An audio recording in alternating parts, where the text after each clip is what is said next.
Outra que a gente nunca deve usar fora os equipamentos, material de máscara de sol, proteções, muitas outras coisas, né?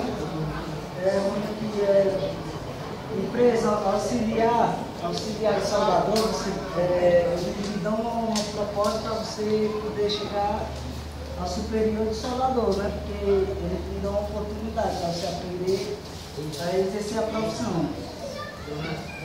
Aqui eu tenho nas minhas mãos aqui, eu tenho eletrodos, que são chamados de solda. Essa solda aqui, se você não souber usar a máscara, você queima a vista, é arriscado você perder a visão.